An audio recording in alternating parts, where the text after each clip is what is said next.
नमस्कार, गोवन वार्ता लाईव्हच्या या अपडेट कार्यक्रमात मी किशोर आपलं स्वागत करतो। आजची अत्यंत महत्त्वाची अपडेट ही अपडेट अत्यंत दुःखदायक अशा पद्धतीची खबर आहे। ती म्हणजे गोव्याचे एक ज्येष्ठ वकील या ज्येष्ठतेतच त्यांना सीनियर अशा पद्धतीनं ओळखलं जात होतं। ते ॲडव्होकेट मनोहर सिनई उसगावकर यांचं वृद्धापकाळाने निधन झालेलं आहे। एक मोठी हानी ही गोव्याची ॲडव्होकेट मनोहर उसगावकर यांच्या निधनामुळे झालेली आहे। कायदा, लॉ, ज्युडिशरी या क्षेत्रात आपलं एक वेगळं उच्च स्थान त्यांनी प्राप्त केलं होतं। एक आदरानं त्यांच्याकडे या पूर्ण ज्युडिशियरी फ्रेटर्निटीकडून त्यांच्याकडे आदराने पाहिलं जात होतं। त्यांची कायदा क्षेत्रातली उंची ही खूप मोठी होती, परंतु तरीही त्यांनी आपली या गोमंत भूमीशी नाळ मात्र तशीच जुळवून ठेवली होती। सर्वसामान्यांनाही ते अनेक वेळा या कायद्याच्या संदर्भात मदत करत होते। त्यामुळे कायदा क्षेत्रात जरी त्यांची अत्यंत वरची उंची होती, तरीही सर्वसामान्य लोकांकडे त्यांचे अत्यंत जिव्हाळ्याचे असे संबंध होते। भारताचे माजी ॲडिशनल सॉलिसिटर जनरल म्हणून त्यांनी काम केलेलं आहे आणि गोव्याचे माजी ॲडव्होकेट जनरलही ते राहिलेले आहेत।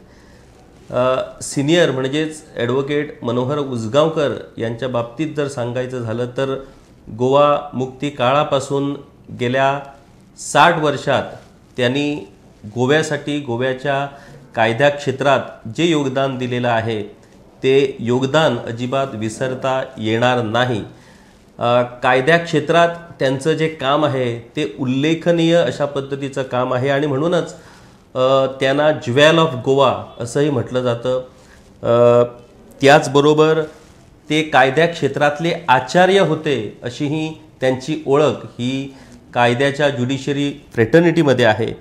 कर्मयोगी असंही त्यांना म्हणता येईल, कारण या कायदा क्षेत्राला किंवा लॉ किंवा ज्युडिशियरी याच्याशी त्यांचं असं अतूट अशा पद्धतीचं नातं होतं की या क्षेत्राची विश्वासार्हता, या क्षेत्राला प्राप्त झालेला आदर, या सगळ्या गोष्टी त्यांनी आपल्या पूर्ण कारकिर्दीत सांभाळून ठेवल्या होत्या आणि त्यामुळेच त्यांची एक वेगळी अशा पद्धतीची ओळख होती आणि त्यामुळेच मनोहर उसगावकर यांच्यासारखे ज्येष्ठ वकील आज आपल्यात नाही आहेत। ही खरं म्हणजे खूप मोठी हानी गोव्याला पोचलेली आहे। अनेक क्षेत्रात, सहकार क्षेत्रातही सिनियर उसगावकर यांनी काम केलेलं आहे। म्हापसा अर्बन कोऑपरेटिव्ह बँकेचे ते दुसरे चेअरमॅन होते। 1973 ते 1979 साली त्यांनी म्हापसा अर्बन बँकेच्या चेअरमन पदाची धुरा सांभाळली होती। ॲडव्होकेट मनोहर उसगावकर म्हणजे सिनियर यांचं वेगळेपण होतं ते म्हणजे त्यांचा पोर्तुगीज कायद्याच्या बाबतीत, कायद्याच्या अभ्यासात त्यांची जी हुकूमत होती हा त्यांचा सगळ्यात मोठा प्लस पॉईंट होता। अनेक पोर्तुगीज कायदे त्यांनी जेव्हा गोवा मुक्त झाल्यानंतर पोर्तुगीज कायदे तशाच पद्धतीनं पुढे नेण्यात आले। त्याच्यातले अनेक कायदे आजही रिलेव्हन्स आहेत, अनेक पोर्तुगीज कायदे आजही अस्तित्वात आहेत। परंतु ज्या पद्धतीनं गोवा मुक्तीनंतर सरकारने किंवा सरकारच्या कायद्या खात्याने पोर्तुगीज कायद्यांचं ट्रान्सलेशन इंग्लिशमध्ये करणं गरजेचं होतं, ते सरकारने अजिबात केलेलं नाही। परंतु त्याबाबतची सक्रियता, त्याबाबतचं महत्त्वाचं योगदान हे सिनियरांनी केलेलं आहे। जवळजवळ 2600 आर्टिकल्स त्यांनी, पोर्तुगीजचे आर्टिकल्स त्यांनी इंग्लिशमध्ये ट्रान्सलेशन केलेले आहे। त्यामुळे पोर्तुगीज कायदा समजून घेणं आणि पोर्तुगीज कायद्याच्या आधारे कोर्टात आर्ग्युमेंट्स करणं, युक्तिवाद करणं हे ॲडव्होकेटना सोपं झालं। हे केवळ आणि केवळ ॲडव्होकेट मनोहर उसगावकर यांच्या या योगदानामुळे। पोर्तुगीज कायद्याच्या अनुषंगाने ज्या ज्या वेळेला कोर्टात केसेस होतात त्या वेळेला मनोहर उसगावकरांची यांची आठवण ही न्यायाधीशांना आणि वकिलांनाही होते, कारण त्यांनी ज्या पद्धतीनं या कायद्यांचं इंग्लिशमध्ये ट्रान्सलेशन केल्यानंतरच हे कायदे अधिक चांगल्या पद्धतीनं समजून घेणं हे आत्ताच्या पिढीला किंवा ज्यांचा पोर्तुगीज भाषेशी किंवा पोर्तुगीज कायद्याशी संबंध नाही अशा लोकांना ते समजून घेणं शक्य झालं आणि त्याच्याचमुळे न्यायदानाची प्रक्रियाही चांगल्या पद्धतीनं करता आली. आपल्याला एक गोष्ट विसरता येणार नाही की पोर्तुगीजांच्या खाणाखुणा आम्ही नष्ट करू किंवा पोर्तुगीजांची संस्कृती पोर्तुगीजांची ओळख आपण पुसून टाकू असं म्हणणं सोपं आहे, परंतु आपल्याला हे विसरता येणार नाही की पोर्तुगीज जे 450 वर्षे या गोव्यात होते त्यांच्या खाणाखुणा किंवा त्यांची संस्कृती ही पुसून टाकली जाऊ शकत नाही, कारण गोव्याची नाळच ही मुळात त्या पोर्तुगीज संस्कृतीशी किंवा त्या पोर्तुगीज कार्यकाळाशी संबंधित होती. आज मूळ गोयकारांचं अस्तित्व जे गोव्यात आहे ते पोर्तुगीजांनी शाबूत ठेवलेल्या त्या कागदपत्रामुळे अस्तित्व आहे, किंवा ते जर आज कागदपत्र नसते तर आज आपल्याच गोव्यात आपलेच गोयकार हे परकीय ठरले असते. आज आपल्याला माहीतच आहे की गोव्यातल्या सगळ्या जमिनीच्या संदर्भातल्या ज्या नोंदी आहेत आणि जमिनीच्या संदर्भातली जी कागदपत्र आहेत ती पोर्तुगीज भाषेत कागदपत्र आहेत, ती आर्कॉलॉजी डिपार्टमेंटमध्ये आहेत. आणि गोवा मुक्त झाल्यानंतर ज्या सर्वसामान्य आणि विशेष करून बहुजन समाज ज्यांना पोर्तुगीज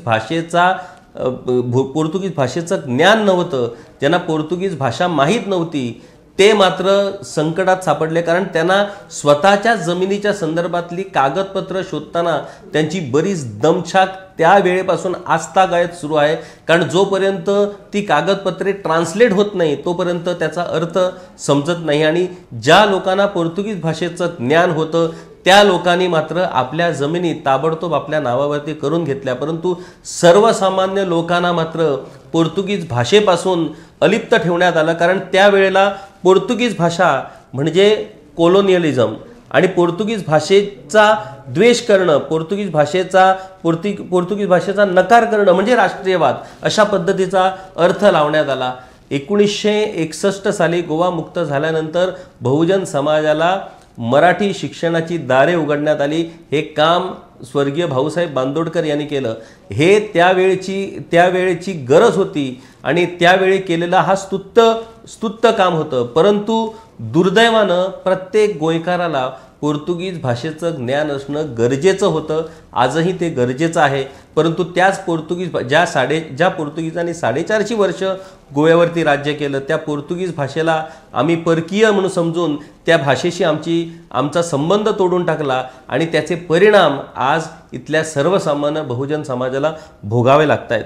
तर याच पोर्तुगीज कायद्यात निष्णात आणि या पोर्तुगीज कायद्याचा सखोल अभ्यास केलेले सिनियर ॲडव्होकेट मनोहर उजगावकर हे होते. आणि त्यामुळे ज्या वेळेला अशी परिस्थिती निर्माण झाली, मागच्या वेळेला पोर्तुगीज नागरिकत्वाच्या संदर्भात मोठा वाद निर्माण झाला, त्यावेळेला देखील मनोहर उजगावकर यांनी त्या संदर्भात कायदा काय म्हणतो याच्या बाबतीत स्पष्टीकरण दिलं होतं. एक पत्रकार म्हणून म्हणजे ज्या वेळेला ही परिस्थिती किंवा हा विषय उपस्थित झाला होता त्यावेळेला मी एक नौखा पत्रकार होतो आणि नौखा पत्रकार असूनही मी हा विषय समजून घेण्यासाठी जेव्हा ॲडव्होकेट मनोहर उजगावकर यांच्याकडे गेलो त्यावेळेला त्यांच्या त्या उत्तुंग अशा व्यक्तिमत्वाची ओळख मला झाली. कारण एका उच्च स्थानावर असलेल्या वकिलाकडून माझ्यासारख्या एका नवख्या पत्रकाराला ज्या पद्धतीनं त्यांनी वागवलं, ज्या पद्धतीनं तो विषय समजून दिला, त्यांना माहीत होतं की मला काहीच याच्यातलं माहीत नाही आणि तरीही मी त्यांच्याकडे हा विषय समजून घेण्यासाठी गेलो होतो. त्यांनी अक्षरशः म्हणजे एक गुरु आपल्या शिष्याला ज्या पद्धतीनं समजावून देतात त्या पद्धतीनं हा सगळा विषय मला त्यावेळेला समजून दिला होता. आणि त्यावेळेलाच म्हणजे त्यांच्या प्रतीचा जो आदर आहे तो त्यावेळेलाच आमच्या मनात निर्माण झाला होता. कारण कुठल्याही अशा गोष्टींना कुठलीही मोठी व्यक्ती आपला वेळ वाया जातोय अशा पद्धतीनं वागवत असते, परंतु मनोहर उजगावकर यांच्याबद्दल जर सांगायचं झालं तर त्यांच्या त्या पहिल्याच भेटीत त्यांच्याप्रती एक प्रचंड आदराची भावना आमच्या मनात निर्माण झाली. तो म्हणजे त्यांचा सुस्वभाव, शांत स्वभाव, मृदू भाषा आणि अत्यंत शांत पद्धतीनं कुठल्याही पद्धतीचा अभिमान किंवा कुठल्याही पद्धतीचा त्यांच्या व्यक्तिमत्वावरती त्यांच्या ज्ञानाचा आपल्याला प्रभाव हा त्यांच्या व्यक्तिमत्वावरती किंवा त्यांच्या वागणुकीतून कुठेच दिसत नव्हता. इतकी साधी साधी राहणीमान आणि साध्या पद्धतीनं लोकांना वागवण्याची त्यांची जी पद्धत होती किंवा त्यांचा जो गुण होता, त्या सगळ्या गोष्टींना खरोखर सलाम करावा लागणार आहे. मनोहर उजगावकर, ॲडव्होकेट मनोहर उजगावकर यांच्याबद्दल जर सांगायचं झालं तर ते एक डाऊन टू अर्थ अशा पद्धतीचं व्यक्तिमत्व होतं.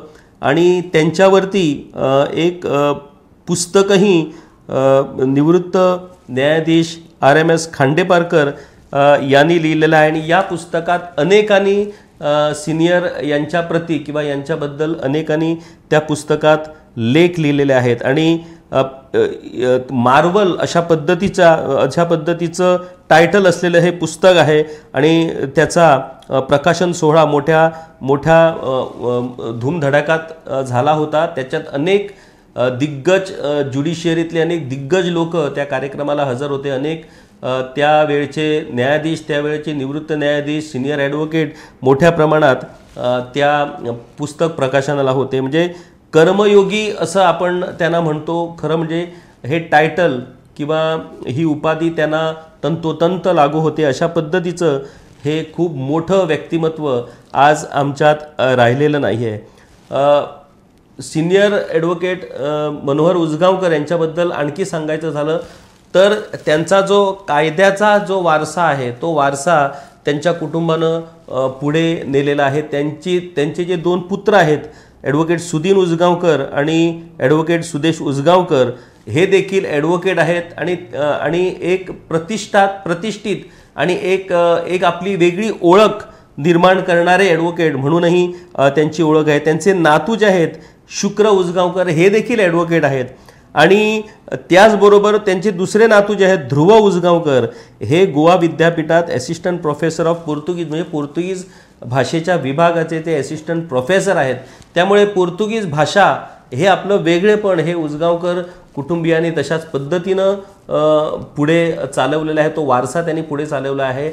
आणि गोवा मुक्तीनंतर पोर्तुगीज भाषेमुळे ज्या लोकांची अडचण होते त्या लोकांना मदतीचा हात हा उजगावकर कुटुंबियांनी वेळोवेळ दिलेला आहे. सिनियर यांनी तर त्या बाबतीत एक मोठं काम किंवा आपली एक जबाबदारी अशा पद्धतीनं त्यांनी ही भूमिका बजावलेली आहे. ज्या वेळेला पोर्तुगीज कायद्यामुळे सर्वसामान्य माणूस अडचणीत सापडत होता यापूर्वी गोव्यात, त्या वेळेला पहिली आठवण जर कुणाची व्हायची तर ती सिनियरांची व्हायची. कारण त्या संकटातून एकमेव व्यक्ती जी आपल्याला सोडवू शकते ती म्हणजे सिनियर. कारण त्यांना पोर्तुगीज कायदा तंतोतंत माहीत होता. आणि पोर्तुगीज कायद्याच्या अज्ञानामुळे काही लोक किंवा सरकार सर्वसामान्य लोकांची फसवणूक करण्याचा ज्या वेळेला प्रयत्न करत होते त्या वेळेला ते प्रयत्न हे सिनियरांनी हाणून पाडलेले आहेत. आपल्या अनेक पिटिशनामधून हायकोर्टामध्ये त्यांनी हे प्रयत्न हाणून पाडलेले आहेत. आणि लोकांना न्याय मिळवून देण्याचा प्रामाणिक प्रयत्न हा सिनियरांनी आतापर्यंत आपल्या संपूर्ण कारकिर्दीत केलेला आहे. दुसरी गोष्ट, अलीकडेच म्हणजे कालच परवाच्या दिवशीच पंतप्रधान नरेंद्र मोदी यांनी युनिव्हर्सल सिव्हिल कोड या संदर्भात वक्तव्य केलेलं आहे की हा सिव्हिल कोड संपूर्ण देशात लागू व्हायला पाहिजे. आपल्याला माहीतच आहे की देशात एकमेव राज्य आहे गोवा ज्या राज्यात सिव्हिल कोड हे लागू आहे. कारण पोर्तुगीजांचा तो कायदा आहे आणि तो आजतागायत गोवा मुक्त होऊन आता 60-62 वर्ष झाली तरीही तो कायदा लागू आहे. परंतु एक गोष्ट आपल्या लक्षात आणि आपल्या ध्यानात घेणं गरजेचं आहे, ते म्हणजे पोर्तुगीजांच्या खाणाखुणा किंवा पोर्तुगीजांच्या ज्या वाईट गोष्टी आहेत, पोर्तुगीजांनी अनेक अन्याय अत्याचार केलेत, त्यांनी आपला धर्म प्रसार करण्याच्या नादात अनेक लोकांना बाटवलं, या सगळ्या वाईट ज्या गोष्टी आहेत त्या वाईट गोष्टींचा निषेध किंवा त्या वाईट गोष्टी पुसून टाकणं हे गरजेचंच आहे. परंतु अनेक चांगल्या गोष्टी या पोर्तुगीज कार्यकाळात झालेल्या आहेत, त्या विसरता येणं शक्य नाही. कारण त्या गोष्टी हेच मुळात इथल्या गोयकारपणाचं अस्तित्व आहे. आपल्याला माहीतच आहे की गोव्यात सगळ्यात जर कुठला महत्त्वाचा विषय असेल तर तो जमिनीचा विषय. गोव्याचं राजकारण, गोव्याचं समाजकारण, गोव्याचं अर्थकारण हे गोव्याच्या जमिनीशी निगडीत आहे.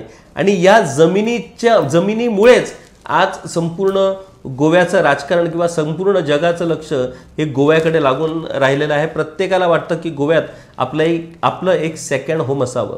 परंतु पोर्तुगीजाच्या काळात या जमिनींची जी नोंदणी करण्यात आली होती ती नोंदणी इतकी टापटीप करण्यात आली होती की आजही त्याचे पुरावे हे आर्किओलॉजी किंवा आर्काइव्स डिपार्टमेंटमध्ये आहेत आणि त्याच आधारावरती आज लोकांना आपल्या जमिनींची मालकी प्राप्त करणं शक्य होतं आहे। अल्वारा अफराम्यात जमिनीच्या संदर्भात आम्ही अनेक वेळा बोलत असतो, परंतु या अल्वारा अफराम्यात जमिनींच्या बाबतीत गेली 60 वर्ष झाली तरी सरकार निर्णय घेत नाहीत। या विषयावरती एकमेव ॲडव्होकेट होते ज्यांचं पूर्ण ज्ञान हे अल्वारा अफराम्याच्या बाबतीत होतं, ते म्हणजे सिनियर ॲडव्होकेट मनोहर उजगावकर। त्यांनीच मुंबई हायकोर्टात एक अत्यंत महत्त्वाची केस ही अल्वारा जमिनीच्या संदर्भात जिंकली होती आणि त्या केसच्या आधारेच अल्वारा आणि अफराम्यात जमिनींचे अधिकार, त्यांची मालकी ही अल्वारा लीज धारकांना मिळणं गरजेचं आहे अशा पद्धतीचा निवाडा हा मुंबई हायकोर्टात झाला होता। परंतु हा निवाडा होऊनही आजतागायत राज्य सरकार मात्र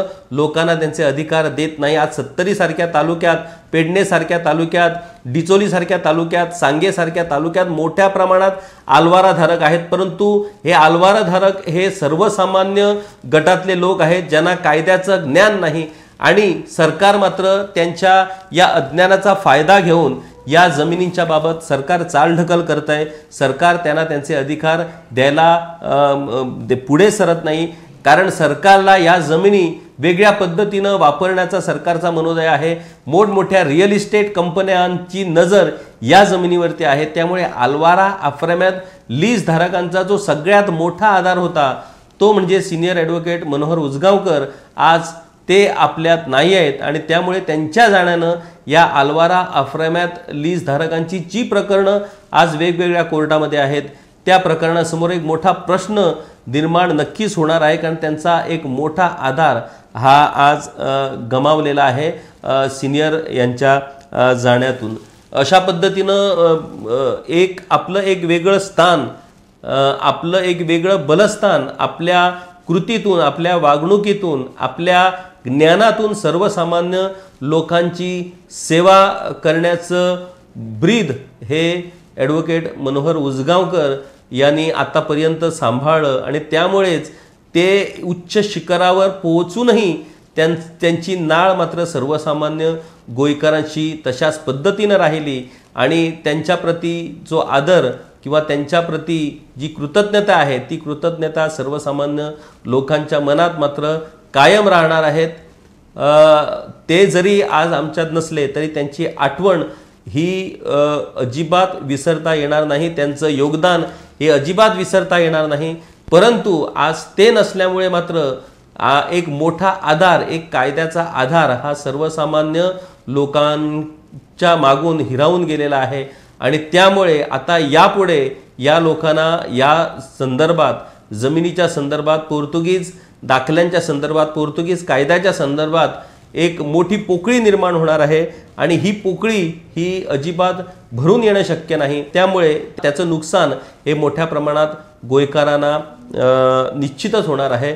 ॲडव्होकेट मनोहर उजगावकर यांच्या निधनामुळे एक मोठी शोककळा गोव्यावरती धडकली आहे आणि या संदर्भात त्यांच्या कुटुंबियांना हे सगळं दुःख सहन करण्याची ताकद मिळो, त्यांचा जो वारसा आहे त्यांची कायद्याप्रती किंवा ज्युडिशरी आणि लॉ आपल्या प्रोफेशनप्रती जी प्रामाणिकता होती तशाच पद्धतीची प्रामाणिकता ही आताच्या सगळ्या कायद्या क्षेत्रात वावरणाऱ्या सगळ्यांना प्राप्त हो, त्यांच्या या योगदानाचा वारसा अशाच पद्धतीनं पुढे जात राहो। दुसरी महत्त्वाची गोष्ट म्हणजे पोर्तुगीज कायद्यांची जी काय पुस्तकं होती त्याचं ट्रान्सलेशन हे इंग्लिश भाषेत करण्यासंदर्भात सरकारनं समिती नियुक्त केली होती आणि या समितीवरती देखरेख ठेवण्यासाठी सिनियर यांचीही मदत सरकारनं घेण्याचं ठरवलं होतं, परंतु हे काम नेमकं कुठं पोचलेलं आहे याचाही पत्ता नाही आहे किंवा याचा आढावा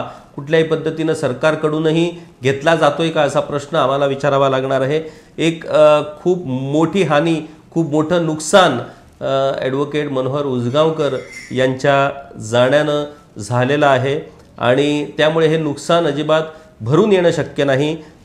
गोवन वार्ता लाईव्हच्या वतीनं आम्ही त्यांना श्रद्धांजली वाहतो आणि त्यांच्या पावलावर पाऊल टाकून आजची तरुण पिढी तशाच पद्धतीनं या आपल्या लॉ प्रोफेशनकडे प्रामाणिकपणे काम करेल आणि अडीअडचणीत सापडलेल्या किंवा अन्यायग्रस्त अशा लोकांना ते न्याय देण्यासाठी प्रयत्न करतील आणि प्रामाणिकपणे त्यांनी जर हा प्रयत्न केला तर तीच खऱ्या अर्थानं ही सिनियर यांना श्रद्धांजली ठरणार आहे. अशाच पद्धतीनं वेगवेगळ्या विषयावरती आम्ही तुमच्यापर्यंत येत राहू. तोपर्यंत पाहत राहा गोवन वार्ता लाईव्ह, नातं गोव्याचं, देणं मराठीचं.